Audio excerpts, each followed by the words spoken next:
Vamos hoy día, como ya les adelantaba, a, entramos a un nuevo eje temático, que es la materia y sus transformaciones. Dejamos de lado, ¿cierto?, el eje de mecánica, y en este eje de materia y sus transformaciones partimos, ¿cierto?, con el concepto de energía. ¿Ya? Esa es nuestra área temática. El día de hoy nosotros vamos a aplicar los conceptos de trabajo y energía en la resolución de algunos problemas. Obviamente vamos a poner énfasis en los conceptos y vamos a desarrollar algunos problemas a modo de ejemplos. Y vamos a por ello. Entonces vamos a partir hablando un poco acerca de los fenómenos, ¿ya? Cada vez que un cuerpo cambia su estado, algo provocó ese cambio en el estado de ese cuerpo. Los cuerpos no cambian de estado de manera espontánea y por nada. Siempre hay un mecanismo, hay algo que lo está generando. En este caso, ¿cierto? Cuando hablamos de este elemento que puede cambiar el estado de un cuerpo, nosotros podríamos pensar en la fuerza, ¿cierto? La fuerza es un agente que permite cambiar el estado de los cuerpos, pero el problema que tiene la fuerza, desde el punto de vista matemático, es que para poder describirla necesitamos vectores, ¿ya? Que si ustedes se acuerdan de la clase pasada, ¿cierto? Leyes de Newton, para poder describir la fuerza se necesita de un vector. Por lo tanto, se dice que la fuerza es una magnitud vectorial. Pero hay otra forma mucho más simple de describir los cambios que sufre un sistema. Y eso lo podemos hacer mediante los conceptos de trabajo y energía. Y lo bonito de la energía y del trabajo es que son valores escalares, son magnitudes escalares que no tienen dirección ni sentido. Por lo tanto, describir un sistema a partir de su energía es mucho más simple matemáticamente, ¿cierto?, que hacerlo a través de las fuerzas que pueden estar actuando en él, ¿ya? O sobre él. Así que por ahí tenemos una ventaja bien importante. Entonces, ¿qué es esto del trabajo mecánico?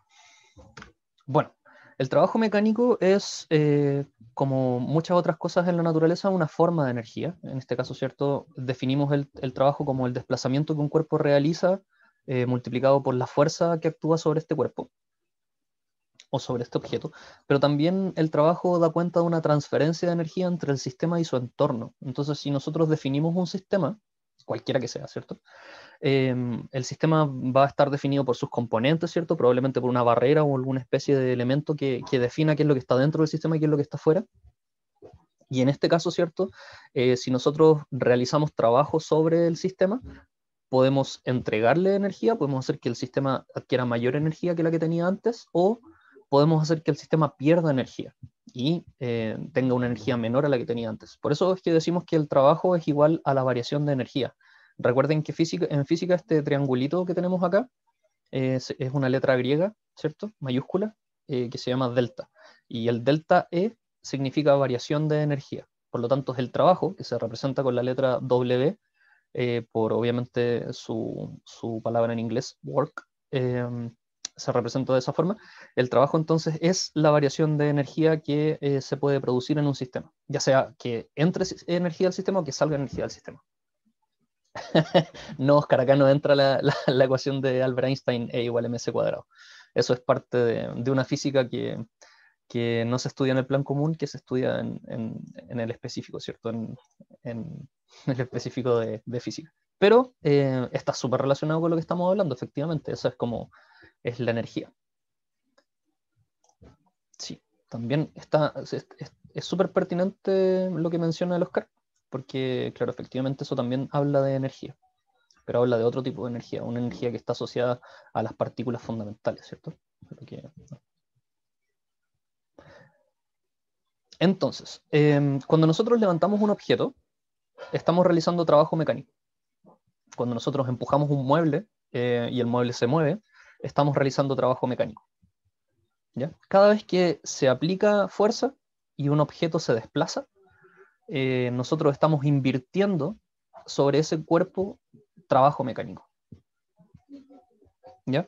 Entre más alto o entre más pesado sea el objeto que movemos, o entre más alto sea la posición a la que llegamos con este objeto, mayor va a ser el trabajo realizado por nosotros sobre este sistema, ¿ya? Entonces, en todos los casos en los que se realiza trabajo, hay dos factores súper importantes. La fuerza que nosotros aplicamos, su magnitud, por supuesto, y el movimiento que el objeto está realizando, que puede ser producto de esa fuerza o puede que no. ¿Ya? Eso lo vamos a ver de inmediato. Entonces, tomemos por ejemplo acá nuestra levantadora de pesos, ¿ya? Esta deportista olímpica, ¿cierto? Entonces ella está realizando un esfuerzo muscular, ¿cierto? Y está realizando con sus músculos una fuerza sobre esta barra con estas pesas a los costados. Y fíjense que desde el punto de vista físico, esto es súper extraño, desde el punto de vista físico, ella no está realizando ningún trabajo a no ser que esas pesas que ella está sosteniendo se desplacen. Si las pesas están quietas ahí todo el rato, desde el punto de vista físico, si no hay desplazamiento, entonces no hay trabajo realizado. Eso desde un punto de vista físico, ¿cierto? Ahora todos sabemos que ella igual se va a cansar porque sus músculos igual están realizando un esfuerzo muscular, ¿cierto? Su cuerpo igual está realizando un esfuerzo muscular para poder sostener esas pesas ahí. Pero desde el punto de vista físico, para que se realice trabajo se requiere desplazamiento. O sea, la única forma de que ella efectivamente realice un trabajo mecánico sobre esas pesas es que esas pesas, ¿cierto?, las levante por sobre su cabeza. Y entre mayor es el desplazamiento de esas pesas, mayor va a ser el trabajo mecánico realizado. ¿Ya? O fíjense, es únicamente por la definición, Ignacio, de trabajo. Ese es el concepto que estamos estudiando. El trabajo mecánico es una idea, ¿cierto?, que hay detrás de ciertos fenómenos. Y para poder explicarlo, nosotros decimos que cuando el desplazamiento es cero, no hay trabajo. ¿Ya? Eso es muy interesante. Entonces, por ejemplo, si que no haya desplazamiento, fíjense, esto es interesante también porque nos hace recordar un poco el concepto de cinemática que vimos hace tanto tiempo atrás. Si el desplazamiento es cero es porque un objeto no se movió, ¿cierto? Esa puede ser una alternativa, pero la otra alternativa para que no haya desplazamiento es que el objeto va a un lugar y vuelve al mismo lugar. Si un objeto va de un punto A a un punto B y luego regresa al punto A, el desplazamiento total de ese cuerpo fue cero. Entonces, desde el punto de vista de la física, el trabajo realizado también sería cero para un cuerpo que se mueve y vuelve al punto de partida. ¿Ya? Ojo ahí con esas dos condiciones que son fundamentales. Continuamos. Entonces, desde el punto de vista matemático, ¿cierto? Desde la expresión misma que da cuenta del trabajo mecánico, hay dos cosas que están involucradas, la fuerza y el desplazamiento. Ambos son vectores, eso es súper importante. La fuerza y el desplazamiento, por definición, son magnitudes vectoriales, pero el trabajo no lo es. El trabajo es un número solamente, una cantidad escalar. Entonces, acá en este curso, ¿cierto?, no vamos a explicar cómo a partir de dos vectores obtenemos un número escalar, pero porque está totalmente fuera de todos los conceptos y los contenidos que se realizan dentro del colegio, pero vamos a asumir que efectivamente la fuerza es una magnitud vectorial, el desplazamiento es una magnitud vectorial, pero vamos a considerar sus módulos. ¿Ya? Entonces, miremos el siguiente dibujo que está acá, la siguiente imagen que nos acompaña aquí. Acá tenemos un bloque y nos dicen que este bloque se mueve de izquierda a derecha, ¿cierto? Desde una posición inicial hasta una posición final. Sí, efectivamente. Sí, esto es del plan común y también es del plan electivo. De hecho, hay conceptos de energía que entran en el plan común y hay conceptos de energía que entran en el plan electivo. Así que sí, es de ambos. Y eso fue lo que preguntó Javiera. Y lo que pregunta Millaray es, profe, ¿cuál era el escalar? El trabajo, Millaray, es la magnitud escalar y la fuerza y el desplazamiento son magnitudes vectoriales, ¿ya? Por definición. En este caso, nosotros vamos a preocuparnos solamente del módulo de la fuerza y del módulo del desplazamiento. Pero fíjense que aquí hay algo que nos acompaña, aquí hay algo que está acompañando a la multiplicación de la fuerza y el desplazamiento, y es el coseno de un ángulo.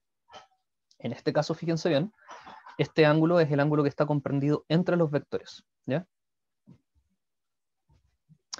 No, Tatiana, el módulo electivo creo que lo está haciendo el profesor Roberto, si no me equivoco. ¿Ya? Entonces, fíjense bien, tenemos el módulo de la fuerza aplicada sobre la caja, ¿cierto? En este caso está apuntando como en diagonal hacia la derecha, y hacia arriba. Y el desplazamiento está ocurriendo a lo largo de la horizontal. Entonces, en este caso, el trabajo realizado por la fuerza F va a ser el módulo de la fuerza F por el módulo del desplazamiento por el coseno del ángulo que separa estos dos vectores. ¿Ya? Entonces, esta es una situación característica del trabajo que se estudia, ¿cierto?, con más profundidad una vez que ustedes entran a la universidad. En el colegio se hace mucho énfasis en tres situaciones particulares. ¿Cuáles son estas tres situaciones particulares para el trabajo mecánico. Miren bien. Estas son las tres situaciones particulares para el trabajo mecánico. Entonces, lo que vamos a hacer a continuación es ver lo siguiente. La primera situación está descrita, ¿cierto?, a la izquierda en texto y está descrita a la derecha en imagen. Entonces, cuando nosotros tenemos dos vectores, un vector F de fuerza y un vector S de desplazamiento, y ambos apuntan en la misma dirección y sentido, el ángulo que hay entre ellos es 0 grados. Entonces, para la primera situación, ¿cierto?, para esta primera situación, cuando el ángulo, ¿cierto?, está entre 0 y 90, pero vamos a poner la situación particular. Cuando alfa vale 0 grados, es decir, el ángulo entre los vectores vale 0 grados, fíjense cómo nos va a quedar descrito el trabajo mecánico. El trabajo mecánico, ¿cierto?, W va a ser fuerza, el módulo de la fuerza, por el módulo del desplazamiento. En este caso, el desplazamiento está representado por una S, por el coseno del ángulo alfa. Pero alfa estamos diciendo que en este caso particular de la imagen que se muestra a la derecha, el ángulo es 0 grados, ¿ya? Porque los vectores son paralelos. ¿Alguno de ustedes me podría decir cuánto es el coseno de 0 grados? ¿Alguien lo sabe? Ah, Paulina. Sí, Paulina. Yo subo las presentaciones de Schoology y esta ya está subida, ¿ya? Ya está disponible. Correcto. Muy bien, Joaquín. Muy bien, Matías. Muy bien, Pía. Muy bien, Javiera. El Ignacio ahí se cayó, pero no importa. Todos nos podemos levantar. El coseno de 0 grados efectivamente corresponde a 1. Por lo tanto, fíjense que cuando nosotros tenemos esta situación particular, donde la fuerza y el desplazamiento apuntan en la misma dirección y el mismo sentido, el ángulo que separa a los vectores es 0, y por lo tanto el coseno de 0 vale 1, y eso hace que nuestro trabajo, fíjense bien, que nuestro trabajo no sea nada distinto a fuerza por desplazamiento. Entonces, en el caso particular en que la fuerza y el desplazamiento apunten en el mismo sentido y en la misma dirección, el trabajo toma esta forma. Fuerza por desplazamiento, así de simple. ¿Ya? ¿Qué ocurre en este otro caso? En este caso que tenemos acá, donde el desplazamiento... Bueno, la respuesta penca a esa pregunta, Rafa, es porque la calculadora lo dice. Si tú calculas en la calculadora el coseno de 0, te va a dar inmediatamente 1. Esa es la respuesta más penca de la vida. La respuesta un poquito más elaborada, ¿cierto?, tiene que ver con el comportamiento de la función coseno. El coseno es una función trigonométrica, que es una función periódica, y esta función periódica se define en torno a una circunferencia de radio 1. Por lo tanto, claro, es por trigonometría, como por ahí dice el Joaquín. Entonces, cuando nosotros analizamos ese triángulo trigonométrico y nosotros determinamos el coseno, por definición, ¿cierto? Si nosotros somos una circunferencia de radio igual a 1, ¿cierto? Y yo determino el coseno de 0, entonces, por ejemplo, aquí, si yo trazo aquí una cosita acá, ¿cierto? Entonces, esta sería la hipotenusa, este sería el cateto adyacente, y este sería el cateto opuesto, el que quedó ahí, ¿cierto? Por definición, el coseno del ángulo que hay aquí, ¿cierto?, llámese alfa, es igual a el cateto adyacente, ¿cierto? Cateto adyacente, no sabemos cuánto vale el cateto adyacente, partido por el cateto opuesto, ¿ya? Entonces, cuando el ángulo vale 0, fíjense, cuando el ángulo vale 0, este triángulo está aquí abajo. Entonces, el cateto adyacente, ¿cierto? El cateto adyacente que está aquí, vale exactamente 1, ¿cierto? Y el cateto opuesto, que sería la altura que toma este elemento, hipotenusa. Cateto adyacente partido por hipotenusa. Nadie me corrigió. Muy mal por ustedes. ¿Ya? Todo de nuevo. Toma 2. ¿Por qué hacen preguntas de matemáticas en la clase de física? No hagan preguntas de matemáticas en la clase de física. Ya, ahora sí. Cateto adyacente partido por la hipotenusa. Ahí sí, eso es coseno, ¿cierto? Por definición. Entonces, si este es el triángulo en el que se definen las funciones trigonométricas, entonces si el ángulo vale 0, si este alfa vale 0, quiere decir que este puntito no está ahí arriba, ¿cierto? Está acá abajo. Para que el ángulo sea 0, ¿cierto?, tiene que estar acá abajo.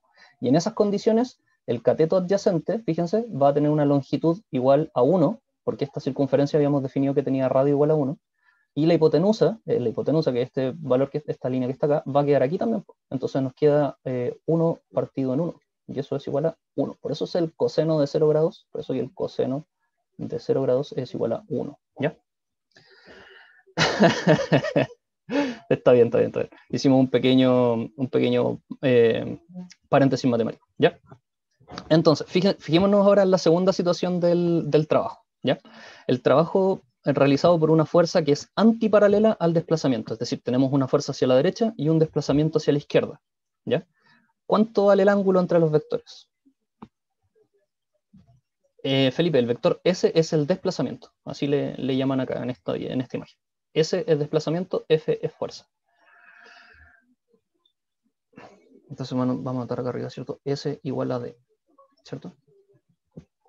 Pregunta, ¿cuánto vale el ángulo que hay aquí entre el vector F y el vector S, ¿cierto? Entre el vector fuerza y el vector desplazamiento. Correcto, Sofía, 180. 180 grados. Muy bien. Entonces, fíjense bien, si ahora nosotros definimos el trabajo para este ángulo, va a ser fuerza, módulo de la fuerza, por el módulo del desplazamiento, por el coseno de 180. Y adivinen qué voy a preguntar ahora. Eso, muy bien, Antonia. La Antonia ya me está leyendo la mente. Efectivamente, el coseno de 180 grados es menos 1. ¿Ya? Por favor, no me hagan explicar por qué es menos 1.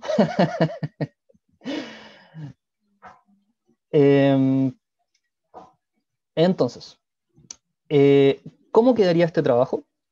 Fíjense bien, ¿cómo quedaría escrito este trabajo? Este trabajo quedaría escrito como trabajo igual a menos fuerza por desplazamiento. Entonces, ¿el trabajo puede ser negativo? Sí, el trabajo puede ser negativo. ¿Qué significa? Ajá. Esa es una muy buena pregunta, porque recuerden que estamos diciendo que el trabajo es energía o variación de energía.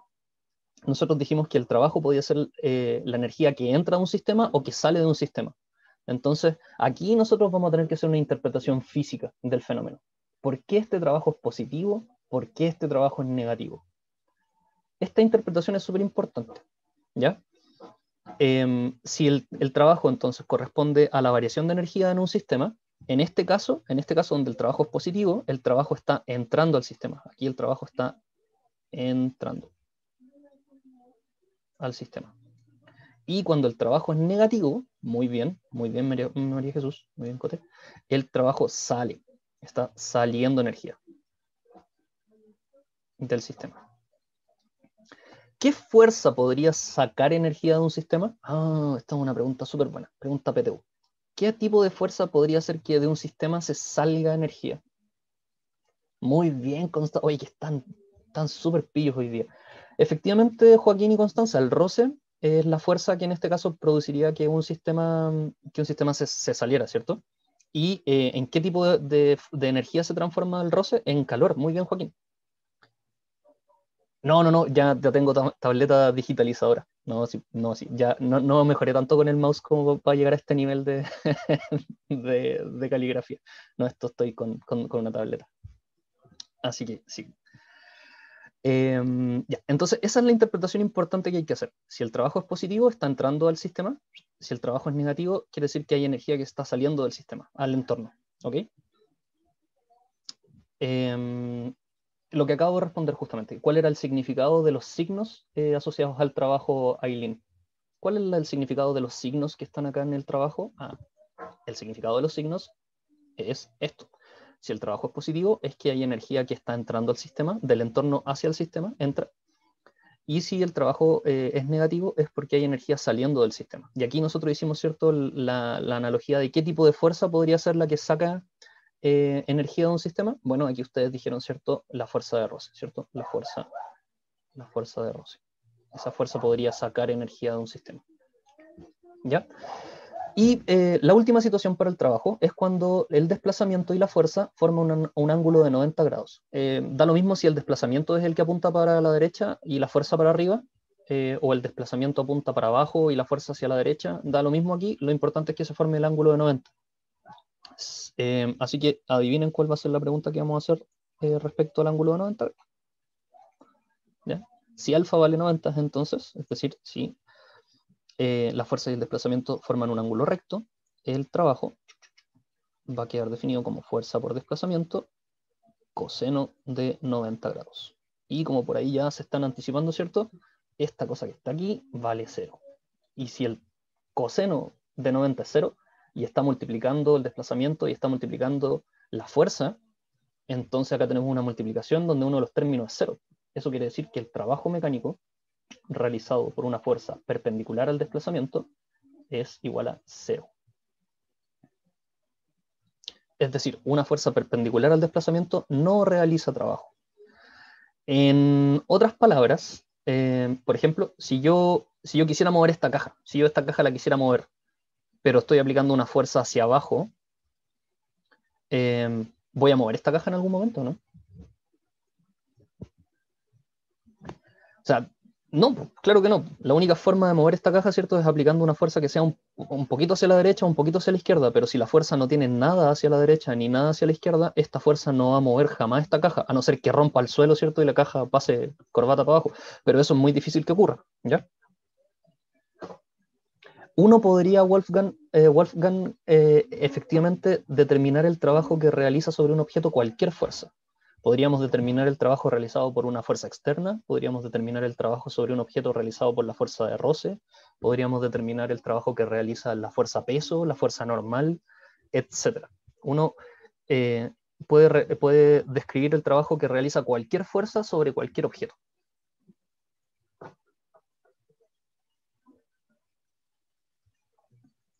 Efectivamente, Matías, si nosotros estamos hablando de una fuerza vertical hacia abajo, hay una fuerza que está ejercida sobre la caja, pero esta fuerza no realiza trabajo, ¿ya? Porque sería, en este caso, si la caja se está moviendo hacia la derecha, ¿cierto? Esta fuerza que está aquí sería perpendicular y no tendríamos absolutamente nada de trabajo realizado por esta fuerza.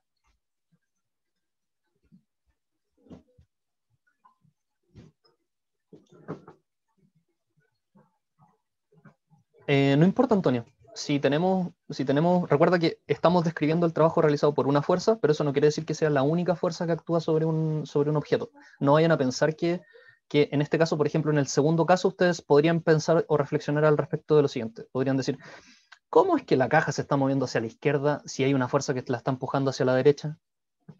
Buena pregunta, ¿ya? La respuesta sería, probablemente esa no es la única fuerza que está actuando sobre la caja, ¿ya? Puede que hayan muchas otras fuerzas actuando sobre esta caja y probablemente la fuerza neta está generando que la caja se mueva hacia allá, pero nosotros estamos, de todas las fuerzas que están actuando sobre esta caja, ¿cierto? Nosotros estamos describiendo el trabajo realizado por solamente una de ellas, que en este caso es la fuerza F naranjita, ¿ya? Así que no hay ningún problema con que el desplazamiento sea más grande que la fuerza, ¿ya? No hay ningún problema. O sea, pueden haber muchas fuerzas sobre un cuerpo, pero yo podría describir el trabajo que realiza cada una de ellas, ¿ya? O sea, en otras palabras, esta fuerza que está aquí, esta fuerza que está acá en la segunda imagen, no necesariamente es la responsable del movimiento hacia la izquierda de la caja, ¿ya? Eso tienen que tenerlo en consideración. Ya, continuemos entonces. Entonces, fíjense que como conclusión a lo que acabamos de ver, podemos decir lo siguiente. Podemos decir que cuando el trabajo cuando la fuerza es paralela al desplazamiento, es decir, cuando la fuerza tiene la misma dirección y el mismo sentido que el desplazamiento, el trabajo es máximo. Como ya lo vimos, ¿cierto? El trabajo entonces para fuerzas y desplazamientos que son paralelos va a quedar definido por la expresión fuerza igual a trabajo igual a fuerza por desplazamiento, ¿ya? Entonces ese es el trabajo máximo. Este es el máximo trabajo que puede realizar una fuerza.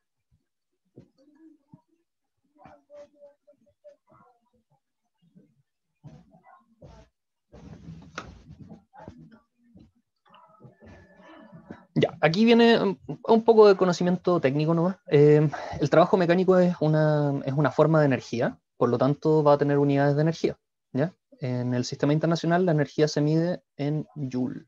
Recuerden que el Joule es un apellido, ya es el apellido de un científico, por lo tanto siempre se escribe con mayúscula. Y el Joule, si nosotros vemos qué es lo que compone el Joule, es el Newton por metro. Newton, fuerza, metro, desplazamiento, por si alguien no se había dado cuenta. Fuerza por desplazamiento, ¿cierto? Newton por metro, da origen a la unidad de medida de la energía.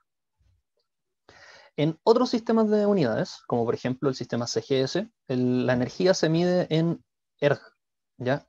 Y un erg es la 10 millonésima parte de un joule. O sea, es una cantidad de energía 10 millones de veces más pequeña.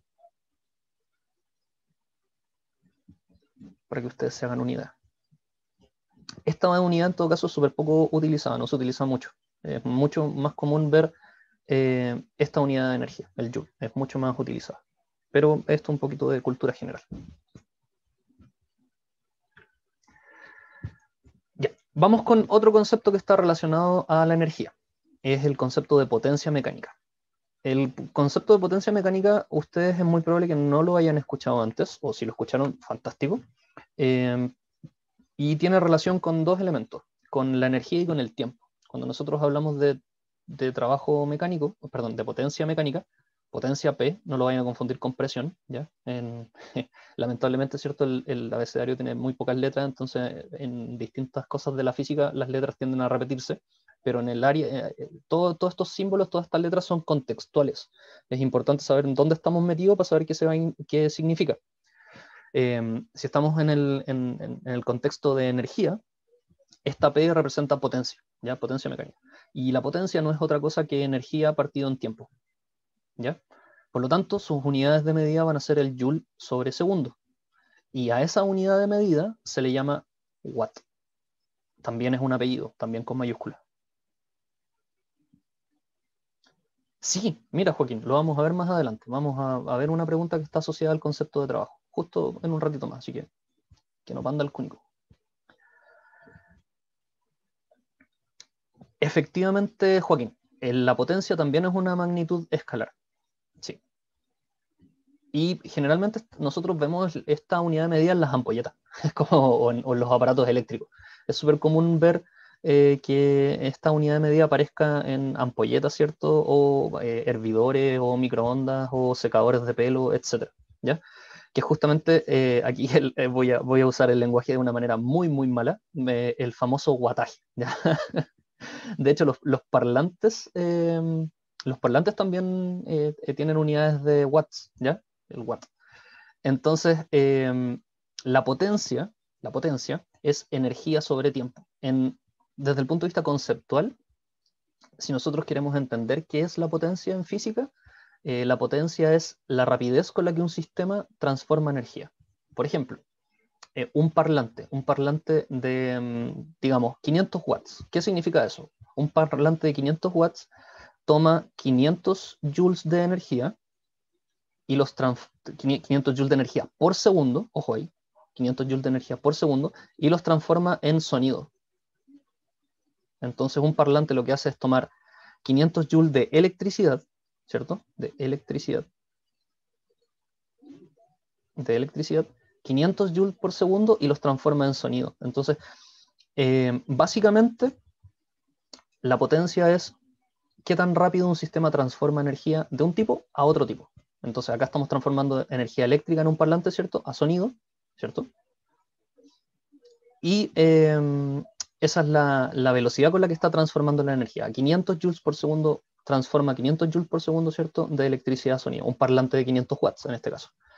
Un hervidor de agua. Un hervidor de agua tiene una potencia, un hervidor de agua común y corriente tiene una potencia aproximadamente de 5000 watts. Eso significa que un hervidor de agua toma 5000 joules de energía de la corriente, 5000 joules de energía por cada segundo, y los está transformando, ¿cierto? ¿En qué cosa? ¿Un hervidor en qué transforma la energía eléctrica? En calor, correcto. En calor. Por lo tanto, eso es lo que nos dice la potencia. La potencia establece qué tan rápido un sistema transforma energía de un tipo, en este caso eléctrica, a sonido, si es que es un parlante, o eléctrica a calor, si es que es un hervidor. En el caso de una ampolleta, ¿cierto? En el caso de una ampolleta de, por ejemplo, 60 watts, lo que estamos haciendo es tomar 60 joules de energía por segundo, energía eléctrica, nuevamente, y los estamos transformando en luz. Hoy en día se transforma prácticamente el 100% de la energía eléctrica en luz, gracias a las ampolletas de ahorro de energía o ampolletas eficientes. El LED es uno de los elementos más eficientes que hay. Y este transforma del orden del 70 al 80% de la electricidad en luz. Pero antes las ampolletas incandescentes, estas ampolletas, sí, siempre hay un poquito de energía que se transforma en calor, ¿correcto, Matías? Entonces, de este 70 o 80%, ¿cierto?, de energía eléctrica que se está transformando en luz, el 30 o el 20% se está transformando en calor. En las ampolletas antiguas, estas ampolletas incandescentes, ¿cierto?, que tenían un filamento que se calentaba, del 100% de la energía eléctrica que pasaba por ellas, el 40% se transformaba en luz. Y prácticamente el 60% o más era calor. Por eso es que uno no podía... Calor.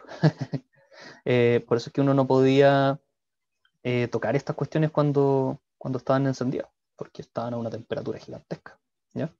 Y por eso es que hoy en día ya no se usan tanto, ¿ya? Hoy en día ya no se usan tanto las ampolletas incandescentes porque eran muy poco eficientes, porque de toda la energía que sacaban de la corriente, solamente un 40% la transformaban en luz y un 60% en calor. Y la ampolleta no sirve para calentar, uno no la usa para calentar, la ampolleta la quiere para iluminar. Entonces, efectivamente, era un instrumento, un elemento muy poco eficiente. ¿Ya? Eso es entonces el concepto de potencia. Dígame, Matías. Oh, perdón, Ian.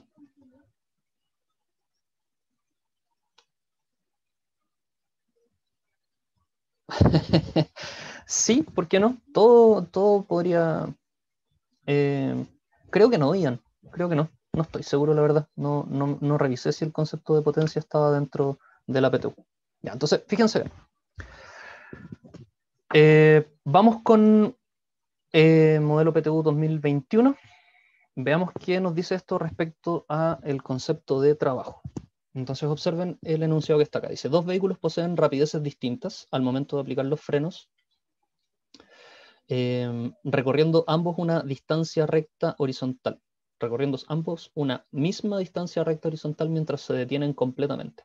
¿Qué se puede afirmar siempre acerca del trabajo mecánico realizado por los frenos de cada uno de los vehículos? Nos están pidiendo determinar trabajo mecánico realizado por los frenos sobre dos vehículos que tienen rapideces distintas, ¿cierto? Iniciales, ¿cierto? Inicialmente tienen distintas rapideces, pero ambos llegan al reposo, ambos se detienen al final, ¿ya? Obviamente recorren distancias distintas, pero lo importante es que ambos se detienen. Entonces, tenemos que ver cuál de las siguientes alternativas es correcta respecto al trabajo mecánico realizado por los frenos. Entonces, tenemos la alternativa A, que dice su magnitud sería la misma si ambos vehículos tardan el mismo tiempo en detenerse. Tendríamos B. Su magnitud sería la misma si ambos vehículos tuviesen la misma masa.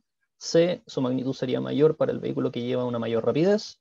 D, su magnitud sería mayor para el vehículo que lleva menor masa, que lleva una menor masa. Y E, su magnitud sería mayor para el vehículo de mayor energía cinética. Entonces tenemos 5 alternativas, todas muy parecidas. Así que para poder llegar a la respuesta a esta pregunta vamos a decir lo siguiente. Entonces tenemos que recordar que dijimos que el trabajo mecánico podía ser la variación de energía de un sistema, ¿ya?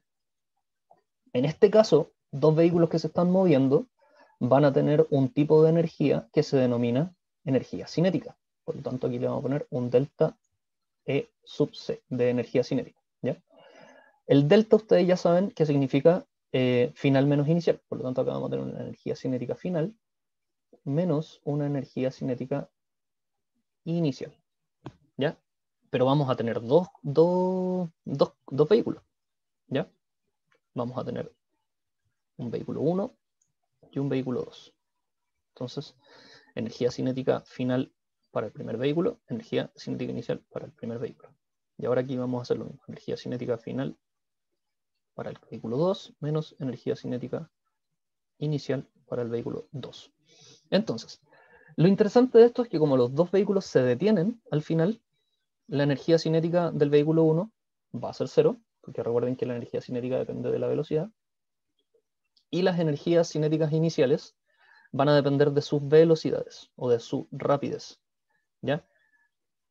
Por lo tanto, fíjense bien, el trabajo realizado por el vehículo número 1 el trabajo realizado por el vehículo número 1 va a ser igual a menos 1/2 de la masa del vehículo 1 por la rapidez del vehículo 1 al cuadrado, y el trabajo realizado por el vehículo 2 va a ser menos 1/2 de la masa del vehículo 2 por la rapidez del vehículo 2. Entonces, fíjense bien, sabemos que sus rapideces iniciales son distintas, ¿ya?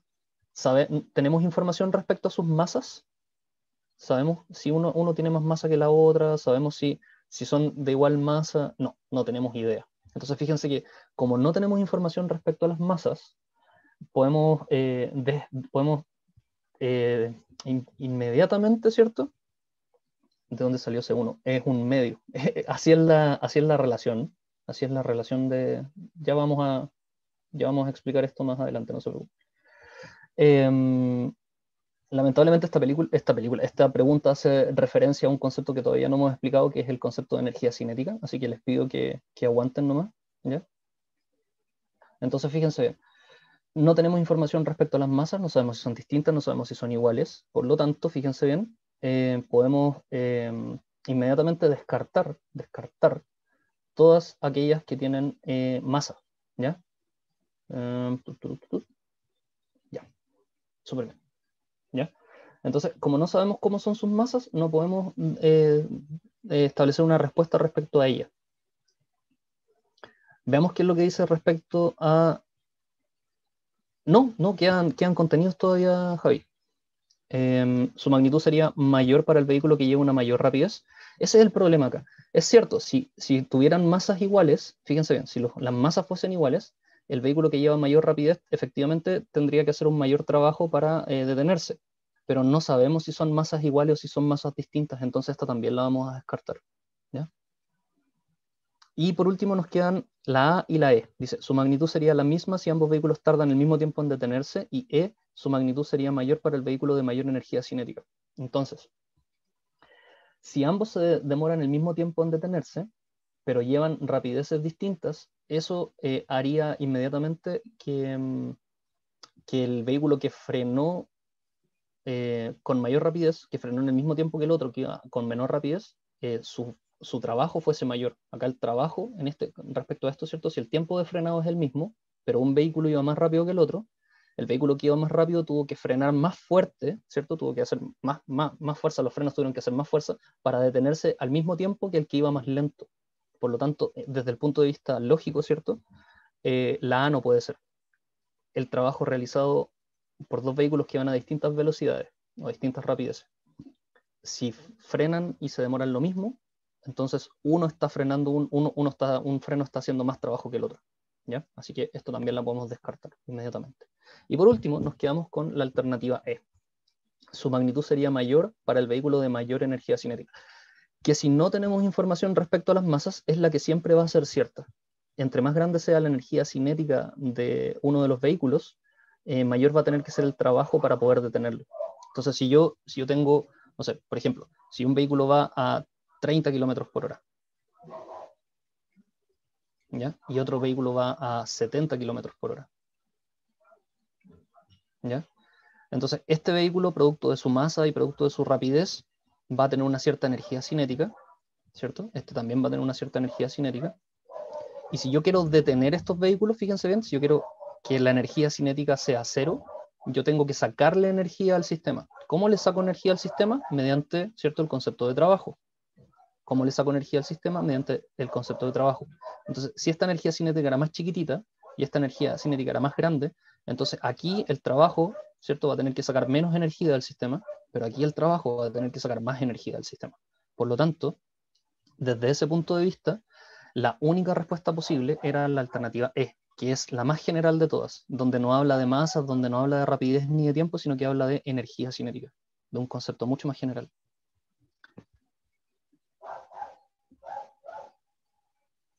La C no era, Nicolás, respondiendo a la pregunta del Nico, pregunta por qué no era la C.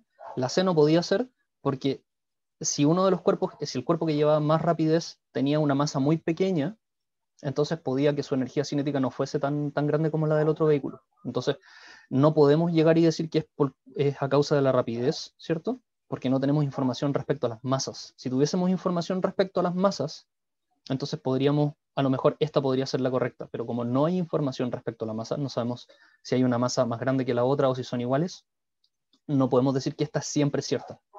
¿Ya? Esta sería cierta si y solo si las masas fuesen iguales. Si la masa del cuerpo 1 o del vehículo 1 es igual a la masa del vehículo 2, entonces esta podría ser cierto. ¿Ya?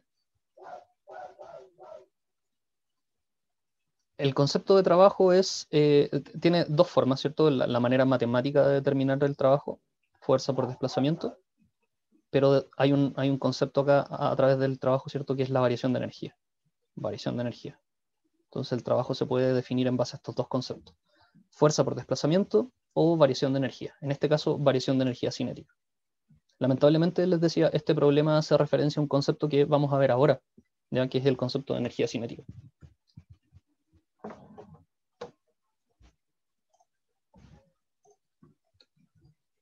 Ya, vamos entonces. Continuamos. Energía. ¿Ven? Sí, no les digo yo que está medio atravesado esto. La energía es uno de los conceptos más generales de la física y justamente gracias a esta particularidad es que es muy difícil de definir. De hecho, nadie se ha podido poner de acuerdo en una definición de lo que es energía. ¿Ya? Una única definición de lo que es energía. Pero resulta muy útil, ¿cierto?, para explicar distintos fenómenos, porque como ya lo habíamos mencionado, la energía es una cantidad escalar, ¿ya? No vectorial, y los vectores siempre son más complicados que los escalares. Entonces, existen en la naturaleza muchos tipos de energía o muchas formas en las que podemos encontrar la energía.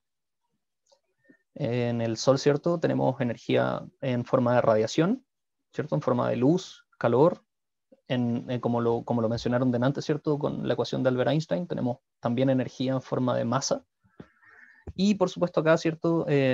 Estos son traspaso de carga de un cuerpo a otro. Acá estamos viendo cómo las cargas están viajando a través del aire y producto de la energía, ¿cierto? Ionizan el aire alrededor y es por eso que se ven estos rayos, ¿cierto? Porque estos rayos son producto de la ionización de los gases que hay acá entre medio. Entonces acá tenemos energía eléctrica, por supuesto. Entonces, en la naturaleza podemos ver diferentes manifestaciones de la energía, por ejemplo, la electricidad, el calor, la luz y muchas otras, el sonido, ¿cierto?, etcétera. Pero existen ciertas energías que están asociadas a la velocidad de un cuerpo y otros tipos de energía que están asociadas a la posición respecto del suelo, es decir, a su altura. Estas energías se llaman energía cinética y energía potencial gravitatoria, respectivamente, ¿cierto? La de la velocidad se asocia con la energía cinética y la energía potencial gravitatoria, ¿cierto?, con la altura de un objeto.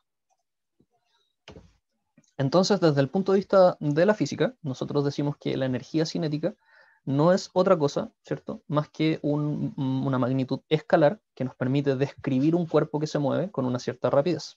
Para poder determinar cuánta energía tiene un cuerpo que se mueve con una rapidez definida, utilizamos entonces esta expresión que se encuentra acá. Energía cinética, ¿cierto? Entonces va a ser igual, desde el punto de vista numérico, ¿cierto? Podemos calcular su cantidad utilizando esta ecuación que está acá. 1/2 de la masa del cuerpo por la velocidad al cuadrado. ¿Ya? Entonces energía cinética es igual a 1/2 de la masa por la velocidad al cuadrado.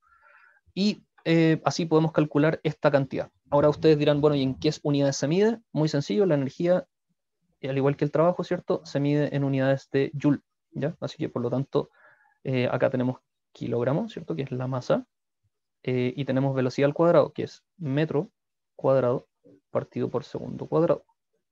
Entonces, esto que está aquí es lo mismo que Newton por metro. Entonces, lo mismo que decir Newton por metro.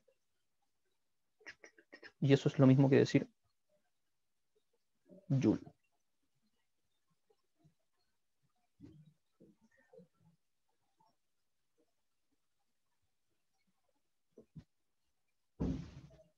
¿Ya? Entonces, la energía cinética es la energía asociada a la velocidad de los objetos. Y la energía potencial gravitatoria, claro, Victoria, en julios. Y la energía potencial gravitatoria, EP, ¿cierto? Acá podríamos agregarle una sub-G, ¿cierto? Energía potencial gravitatoria, una G chiquitita acá. Se define, ¿cierto?, desde el punto de vista matemático como la masa de un objeto por la aceleración de gravedad por h, que es la altura a la que se encuentra respecto de algún punto. Recuerden que la altura es una medida súper arbitraria. La altura es una medida relativa, ¿ya? Relativa al observador. La Constanza pregunta, profe, entonces nos permite ver cuánta energía tiene un cuerpo que se mueve. Correcto, Constanza. Eso es energía cinética. La energía cinética es la energía que tiene un cuerpo asociado exclusivamente a su velocidad. Bueno, y su masa, pero principalmente a su velocidad, porque la masa es constante, se supone. Y lo mismo ocurre acá.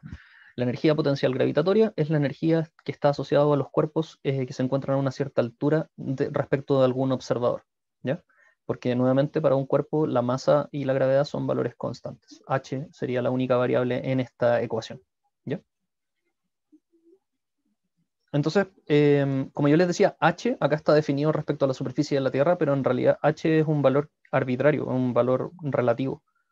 ¿Quién define H? ¿Quién define cuánto vale una altura? El observador, ¿ya? Eso es importante. Esto es relativo. ¿Relativo a quién? Relativo a quien mira, por lo tanto relativo al observador.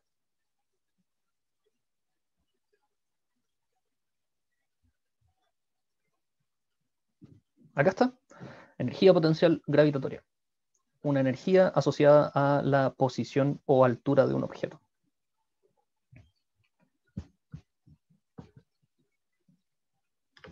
Entonces, ¿de qué manera operan estas energías?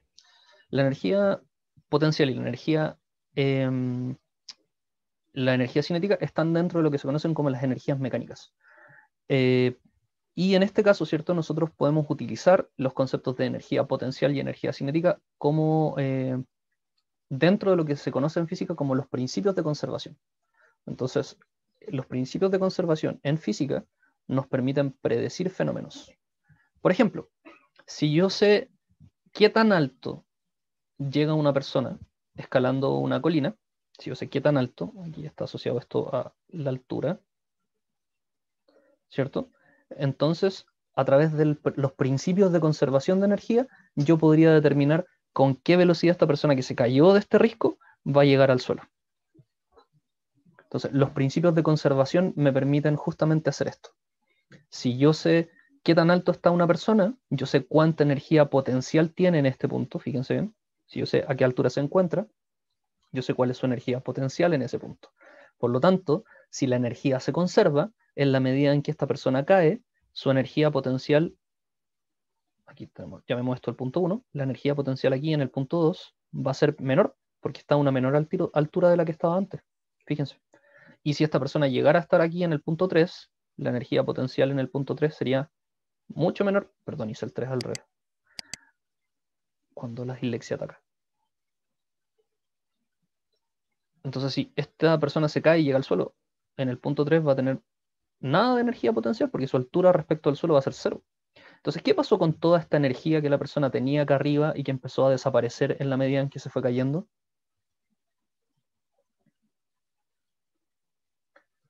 ¿Qué pasó con esta energía? ¿La energía puede desaparecer? ¿La energía se pierde? Muy bien, Fabricio. Efectivamente, la energía no se pierde, se transforma. Entonces, fíjense que toda la energía que tenía esta persona acá en el punto 1, en el punto 2, ¿perdió parte de esa energía? No, no la perdió, solo la transformó. ¿En qué la transformó? En energía cinética, correcto. Por lo tanto, acá la energía asociada a la posición se transforma en energía asociada a la velocidad.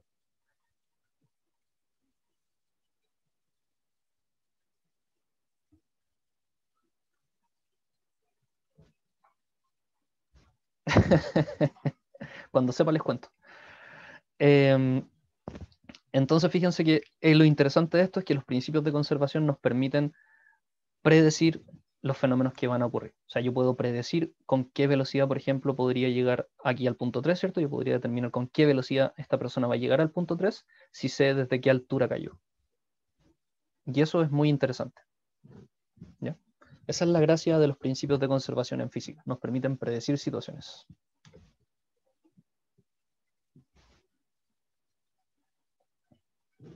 Entonces, acá les tengo una linda simulación, como es de costumbre, ¿cierto? Acá tenemos una simulación que podemos observar donde podemos ver efectivamente los principios de conservación de energía y cómo también la energía se puede disipar a través de distintos elementos. Miren, acá tenemos una linda patinadora, ¿cierto? Con la polerita de FET. Entonces, si nosotros no consideramos pérdida de energía, es decir, si nosotros consideramos que la energía se conserva, podemos ver muchas cosas. Entonces, primero veamos la altura, fíjense. Si yo tengo a una persona desde 2 metros de altura, esta persona a 2 metros de altura tiene una cierta cantidad de energía potencial. Ya, si yo la suelto, esa energía se va a transformar en energía cinética cuando llegue a la parte más baja de la curva, ¿cierto? Toda esta energía potencial que tenía a los 2 metros se va a transformar en energía cinética cuando llegue al suelo. Pero luego, toda esa energía cinética va a volver a transformarse en energía potencial. ¿Y hasta qué altura va a llegar al otro lado? Si la energía se conserva, si no hay pérdida de energía, si partió a 2 metros, ¿a qué altura va a llegar al otro lado? Perfecto. Entonces, eso es uno de los conceptos más importantes que ustedes tienen que entender. Que si yo suelto algo de 2 metros, va a llegar al otro lado 2 metros si es que no hay pérdida de energía. ¿Existe alguna posibilidad de que esta patinadora, ¿cierto?, llegue más alto si yo la suelto desde los 2 metros? Entonces, si yo suelto esta patinadora desde exactamente 2 metros de altura y al otro lado llega a 3 metros, ¿qué pasó? ¿Qué podríamos decir que ocurrió? Ahí el Oscar nos acaba de responder la pregunta, ¿cierto? Intervención divina, efectivamente, una fuerza externa tiene que haber generado un cambio de energía. Y fíjense que ese cambio de energía, porque aquí teníamos una energía asociada a los 2 metros de altura, y si llegó a los 3 metros de altura, es porque algo o alguien, ¿cierto?, le agregó energía al sistema. Entonces podríamos hablar de un trabajo realizado. Alguien tuvo que realizar un trabajo sobre la niña, ¿cierto?, sobre la patinadora, para que efectivamente pudiera llegar más arriba. Una fuerza externa, correcto. Entonces miremos. Y como no hay pérdida de energía, como estamos representando una situación ideal, esta patinadora podría estar ahí todo el día. Porque como no hay pérdida de energía, la energía queda conservada en este sistema, ¿ya? Pero ¿qué pasa si, bueno, vemos su velocidad, fíjense. La velocidad es más baja en los puntos más altos. En los puntos más altos de la trayectoria la velocidad es 0. Y en la parte más baja de la trayectoria la velocidad es máxima, ¿ya? Fíjense que la velocidad máxima coincide justo cuando la persona llega al punto más bajo de la trayectoria. Y la velocidad mínima justo coincide con los puntos más altos de la trayectoria. Podemos verlo en cámara lenta por si alguien tiene alguna duda. Fíjense. Punto más alto de velocidad se alcanza en el punto más bajo de la trayectoria, y el punto más bajo de velocidad, o la velocidad más baja, ¿cierto?, se alcanza en los puntos más altos de nuestra trayectoria. Entonces, ¿cómo se comprueba el principio de conservación? Bueno, porque está llegando a la misma altura a ambos lados. Es decir, en este camino, en este tránsito por esta media tubería, ¿cierto?, la niña, nuestra patinadora estrella, está llegando exactamente a la misma altura a ambos lados. Por lo tanto, podríamos decir que no hay nada de energía que se esté perdiendo del sistema. Podríamos ver esto mediante un gráfico, fíjense. Observen los gráficos que estamos observando acá, cómo varían sus energías cinéticas y potencial. Pero fíjense que a pesar de que la energía cinética y potencial varían, si yo sumo ambas, el total permanece constante. Entonces, aquí estamos viendo el principio de conservación, Ignacio. Aquí se está viendo reflejado el principio de conservación. La energía total del sistema permanece constante en todo momento. Por supuesto que sí, Joaquín, efectivamente. Entonces, acá estamos viendo la conservación. A pesar de que su energía cinética y potencial están variando de tal manera de que si yo las sumo ambas en todo momento, el resultado siempre es el mismo. Entonces, fíjense, si yo la sumo ahí, en el punto más alto, si yo sumo la energía cinética con la energía potencial en el punto más alto, solo tengo energía potencial. Y esa energía potencial equivale al total de energía del sistema. Si ahora yo empiezo a analizar lo que ocurre en la medida en que esta persona empieza a bajar, fíjense, empieza a disminuir su altura, disminuye de tal manera que aumenta su velocidad, pero fíjense, si yo sumo estas dos cantidades, voy a obtener la energía total del sistema. Y nuevamente, acá, ¿cierto?, cuando ya la energía potencial es la mínima, es 0, porque llegó al suelo, ¿cierto?, su altura es 0, va a tener la máxima energía cinética. Y esa cantidad corresponde efectivamente al total de energía que hay disponible en el sistema. Entonces, el principio de conservación se ve a la hora de sumar las energías totales. A la hora de sumar la energía cinética con la energía potencial y obtener esa energía total, a que le llamamos en física energía mecánica, a la hora de calcular esa energía mecánica y darnos cuenta de que es constante, estamos viendo y evidenciando el principio de conservación.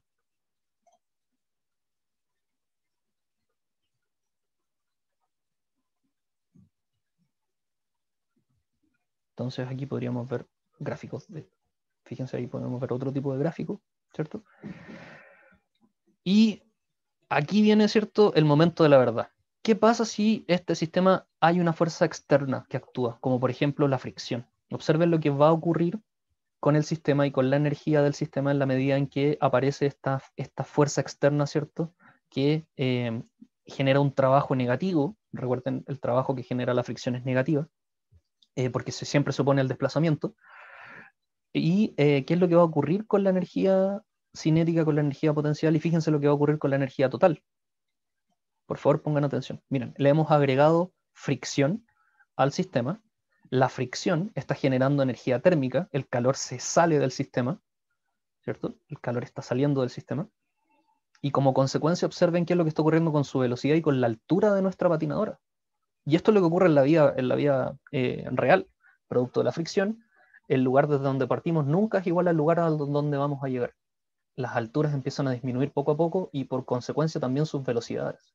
Su velocidad empieza a disminuir poco a poco. Fíjense, ya ha perdido la mitad de la energía cinética y potencial en fricción, en calor, en energía térmica. Y en la medida en que se siga moviendo a través de esta superficie que tiene roce, va a seguir perdiendo energía y el roce va a empezar a generar más energía térmica y más energía térmica. Y claro, efectivamente, muy bien, Oscar, no la perdió, la transformó. Correcto. En otras palabras podríamos decir eso, Felipe, sí.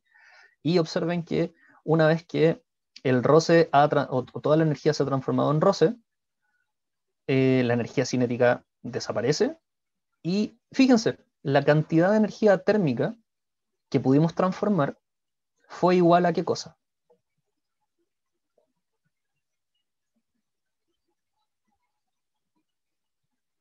O sea, tampoco se rompe el principio de conservación.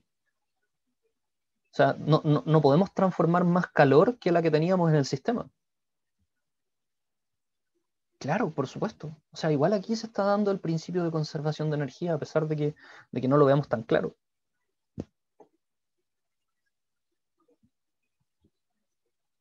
Ya, bueno, en el PPT que está en Schoology, ustedes podrán hacer clic, ¿cierto?, en este título y podrán intrusiar y cachurear un poquito más la aplicación, ¿cierto?, de la simulación de FET. ¿Ya? Entonces, la energía mecánica es la energía que se debe a la posición y al movimiento de un cuerpo, por lo tanto es la suma de la energía potencial y la energía cinética de un sistema mecánico, ¿cierto?, textual. En un sistema aislado, ¿cierto?, esta siempre se conserva y es constante. Claro, efectivamente, Oscar, si tú tratas de hacer un queque para 4 personas con ingredientes para 3, no te va a resultar. ¿Ya?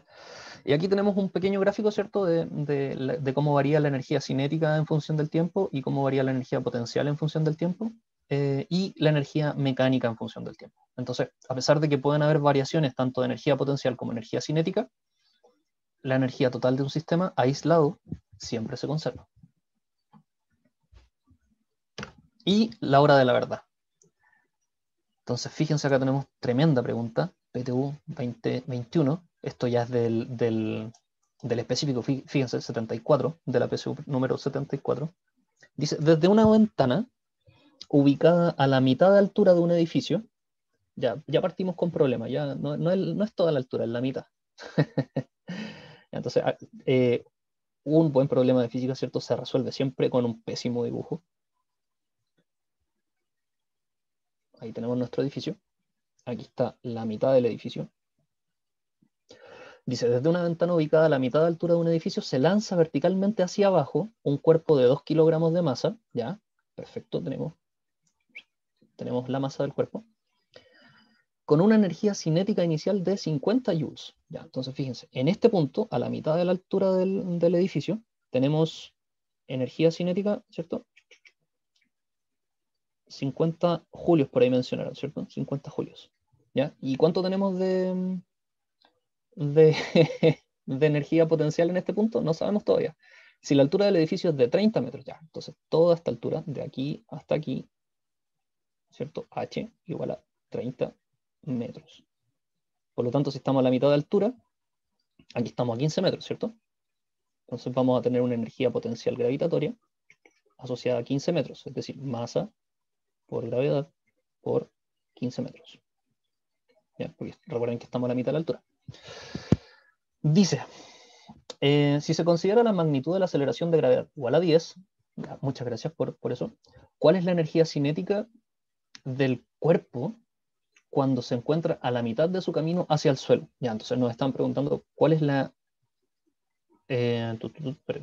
energía cinética, no en este punto, ¿cierto? Llamémosle a este punto 1, a la mitad, sino que a la mitad de la mitad.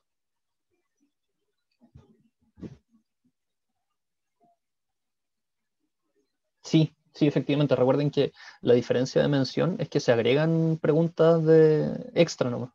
Aparecen preguntas de energía, más preguntas de energía, ¿no? Ya, entonces, acá tenemos el punto 1, este es el punto 1, que está justo a la mitad del edificio, y este es el punto 2, que está a la mitad de la distancia desde donde se suelta la pelota, desde donde se lanza la pelota. ¿Ya? Entonces, mira, tenemos energía cinética igual a 50 joules, tenemos una energía potencial gravitatoria igual a, no la hemos calculado, pero la podemos calcular, porque sabemos que la masa es de 2 kilogramos, la aceleración de gravedad nos dijeron que valía 10 metros partido por segundo al cuadrado, y la altura, la altura son 15 metros. Por lo tanto, fíjense que si yo calculo la energía potencial gravitatoria en el punto 1, y se la sumo a la energía cinética, voy a tener la energía mecánica, voy a tener la energía total del sistema, en cualquier punto, porque recuerden que hay conservación. ¿Ya? Entonces, hagamos ese cálculo. 2 por 10 por 15. Eso, si no me equivoco, 2 por 10 por 15 es 300 joules. Muchas gracias, Oscar. Entonces, ¿cuánta es la energía cinética? Entonces, a modo de resumen, 50 joules. En el punto 1, perdón. En el punto 1 la energía cinética es de 50 joules. Y en el punto 1 la energía potencial es de 300 joules. Por lo tanto, tenemos una energía mecánica, una energía total, ¿cierto? Energía mecánica de 350 joules.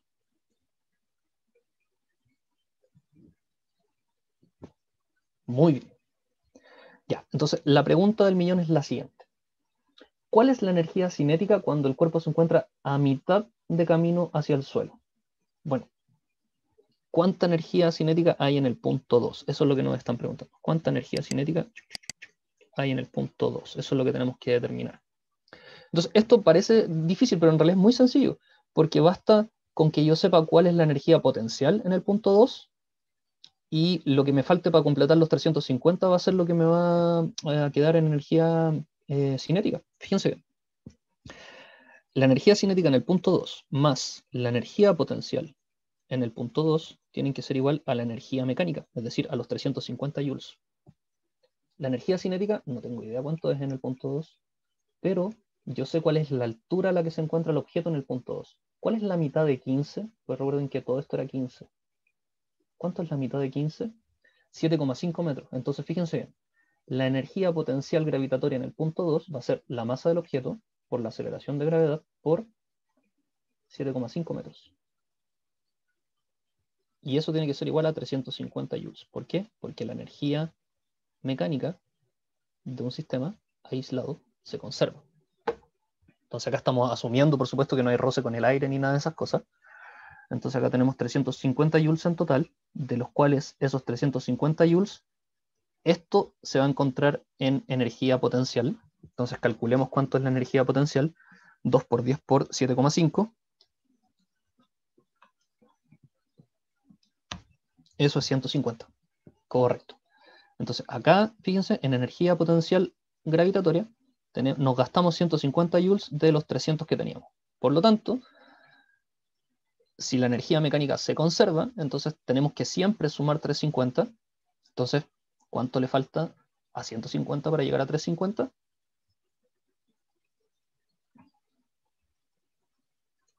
200 joules. Por lo tanto, la alternativa correcta es la letra C. Charlie, ¿cierto? Casa. Ah, sí, pues por supuesto. También uno podría hacer este mismo problema utilizando cinemática. Pero el problema de la cinemática es que es más complicado. ¿Ya? Con energía uno siempre va a llegar a resultados de manera más sencilla que utilizando cinemática. Conservación de energía. Uno siempre tiene que imaginarse que la energía es como la plata. Uno siempre parte con una cierta cantidad y se va gastando un poquito. Pero esa plata finalmente queda como, no sé, pues te compraste una fruta, te compraste una bebida, te compraste un jugo, te compraste un par de zapatillas, finalmente va quedando igual, se va transformando en otros elementos, pero finalmente la plata igual está ahí. Entonces eso es como un poquito de analogía, ¿cierto? Una analogía que podríamos hacer con el concepto de energía.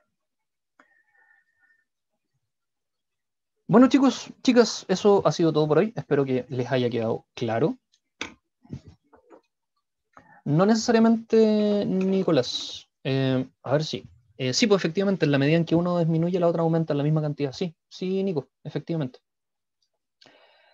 Energía cinética y energía potencial van a variar de manera inversamente proporcional. Sí. Maravilloso. Yo lo único que espero es que les vaya bien y que sean felices estudiando lo que ustedes quieran. Entonces, jóvenes, recuerden, el objetivo de hoy día fue aplicar los conceptos de trabajo y energía en la resolución de algunos problemas. Lo hicimos. Recuerden compartirnos en sus redes sociales. Síganos en YouTube, ¿cierto? Preparación ética. Y, por supuesto, recuerden colaborar con esta linda iniciativa que es Preparación Ética. Así que tengan una linda semana y nos vemos el próximo martes.